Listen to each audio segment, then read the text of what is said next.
दोस्त काम करने की उम्र में विश्राम करेंगे तो पछताना पड़ेगा। दोस्त काम करने की उम्र में विश्राम करेंगे तो पछताना पड़ेगा। और अगर मेहनत ही नहीं करेंगे तो अपने सपनों का सफर आगे कैसे बढ़ेगा। तो चलिए सपनों का सफर आगे बढ़ाने के लिए हम आज पढ़ने वाले हैं स्ट्रेस, स्ट्रेन और इलोंगेशन कैसे निकालते हैं, वो भी बैठ के आराम से अपने अपने घर। और आपके साथ रहेंगे आपके अपने अविनाश सर। तो देर किस बात की है, फटाफट शुरू कर देते हैं आज का लेक्चर। तो आज जो हम न्यूमेरिकल सॉल्व करने वाले हैं वो ठीक आपको यहाँ पे दिखाई दे रहा होगा। अब उसी न्यूमेरिकल को देख के हमने यहाँ पे गिवन डेटा लिखा हुआ है। अब क्या क्या दिया हुआ है ये देखिए। डायमीटर ऑफ दैट बार कितना दिया है, 25 mm।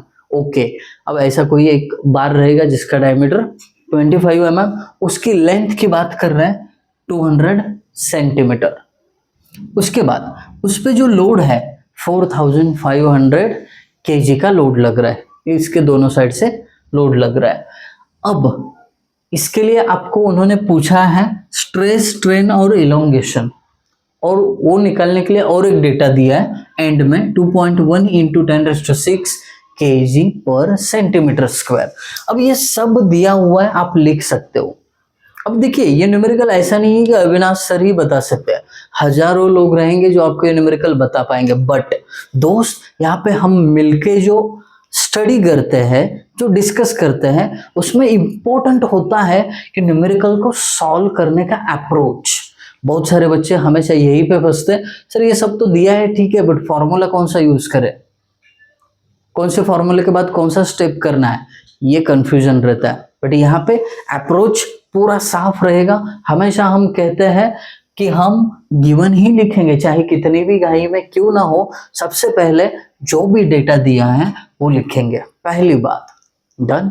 अब डेटा दिया हुआ आपको डायमीटर दिया है mm में, लेंथ दिया है सेंटीमीटर में। विजुअलाइजेशन फटाफट आपके आंखों के सामने वो स्टील बार आना चाहिए जिसका डायमीटर 25 mm है, उसका लेंथ 200 सेंटीमीटर है और उस पे लगने वाला लोड 4500 kg का है, kg में दिया हुआ है लोड। ओके, और इस स्टील मटेरियल के अंदर जो यंग्स मॉडुलस नाम की प्रॉपर्टी है, मतलब स्ट्रेच या पुश को रेजिस्ट करने की जो ताकत है, यानी यंग्स मॉडुलस, वो कितना दिया हुआ है 2.1 × 10⁶ kg पर सेंटीमीटर स्क्वायर। आई बात समझ में? पूरा ब्यौरा इसका मैंने या पूरा डिटेल्स आपको समझा दिया है। अब ये सब दिया हुआ डेटा ना आपको लिखना है एक ही यूनिट में, यूनिट चेक करना। ये mm में है, ये सेंटीमीटर में है, ये kg में है, ये kg पर सेंटीमीटर स्क्वायर में।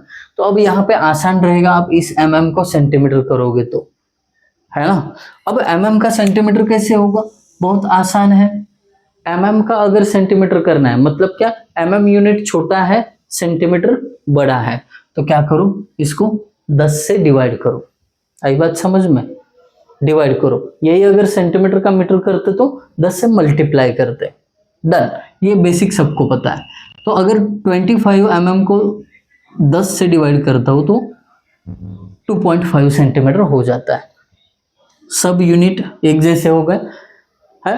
अविनाश सर और आप ये मिलके जो अप्रोच डिसाइड करते हैं वो है, पहले गिवन लिखो, यूनिट्स को एक जैसा करो, फिर उसके बाद जो पूछा है वो लिस्ट आउट करो। पूछा क्या है, स्ट्रेस, स्ट्रेन, इलोंगेशन, सारे चीजों का मैंने नोटेशन के साथ यहाँ पे लिखावट कर दिया।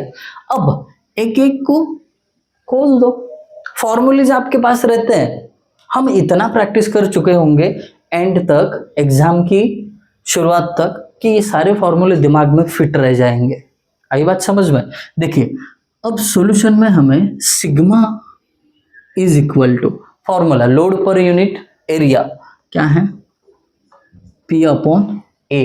अब कोई बोल सकता है कि सर क्यों ना आप ये फॉर्मूला यूज करें, सिग्मा अपॉन ई, क्योंकि इसमें भी तो सिग्मा है। बट मेरे दोस्त जो दिया हुआ है ना, उसकी कंडीशन देखी जाए तो P है अपने पास, एरिया डायमीटर से निकाल सकते हो। बट यहाँ पे मसला क्या है पता है, ई तो दिया हुआ है बट ये स्मॉल ई यानी स्ट्रेन नहीं दिया हुआ है, इसके लिए मैं इस फॉर्मूले के लिए नहीं जा रहा हूँ। पूरा डिटेल में कौन सा फॉर्मूला कब यूज करना है ये गिवन डिसाइड करता है। आपको जो दिया है उसमें डेटा कौन सा है उसके हिसाब से ही फॉर्मूला यूज होगा। थोड़ा समझ जाएगा बट अप्रोच दिमाग में फिट रह जाएगा, टेंशन नहीं है, ठीक है। पी कितना है दिया हुआ है 4500। अब जो डिप्लोमा वाले हैं उनको आदत नहीं है, हम डिप्लोमा में क्या करते थे, ये जो लोड है न्यूटन किलो न्यूटन में मिलता था हमें, अभी केजी में है, कोई फर्क नहीं पड़ता दोस्त, ये भी केजी में ही है ना, निकालो केजी में, टेंशन लेना नहीं है। 4500 केजी एरिया। देखिए अब सर्कुलर चीज का एरिया कैसे निकलता है, π/4 इंटू डी का स्क्वायर, डी मतलब 2.5 सेंटीमीटर उसका स्क्वायर, देयरफॉर सिग्मा मिल जाएगा आपको। कितना इजी है, चलिए मैं कैलकुलेट करता हूँ, आप भी कर लीजिए, साथ में कैलकुलेशन करते हैं, देखते हैं किसका पहला होता है। शिफ्ट π/4, लगता है आप लोगों का हो गया, आप लोग तेज हो कैलकुलेशन में, बहुत बढ़िया। 916.73 916.73। अब बात आती है यूनिट की, हमने पी जो लिखा था वो केजी में लिखा था, एरिया इसका सेंटीमीटर स्क्वायर, दैट्स इट। पहली चीज आपको मिल गई, जैसे ही मिल गई उसको बॉक्स में रख दो भाई साहब, है ना, डायरेक्ट पार्सल, मार्क्स आपको पूरे के पूरे मिलने वाले हैं। अब इसके बाद ई की बात करें, स्ट्रेन, स्ट्रेन मतलब ई, गॉट इट।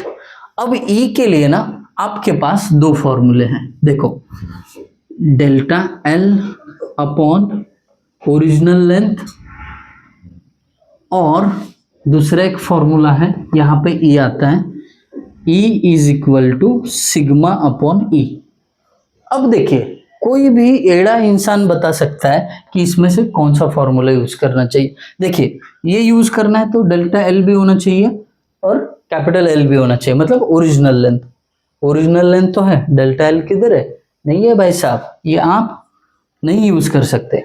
यहाँ पे देखो कैपिटल ई दिया हुआ है, स्मॉल ई निकालना है, सिग्मा अभी भी निकाला है, पॉसिबल है, क्या करो, ई को इधर लो, ये ई को इधर भेजो, therefore small E is equal to sigma upon capital E. कितना इजी है दोस्त, आप क्या करो, इसके ना वैल्यूज पुट करके आंसर निकालो, कोई बड़ी बात नहीं है इसमें। ये सेकंड चीज मिल गई।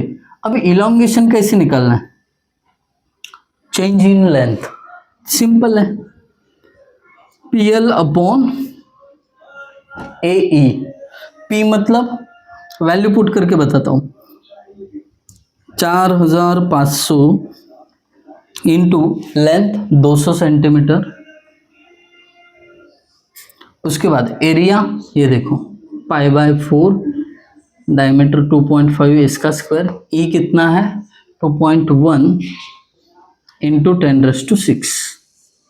निकाल लो आंसर, कमेंट करके बता देना स्ट्रेन कितना आया और एलोंगेशन कितना आया। पहला लेक्चर है, बहुत इजी वाला न्यूमेरिकल लिया, जैसे जैसे आगे बढ़ेंगे और अपग्रेड होते चले जाएंगे। तो आपको वीडियो कैसा लगा, अप्रोच समझ में आया कि नहीं, ये बता देना, और जी हाँ कमेंट करके जरूर जाना। Thank you guys for watching video, thank you so much.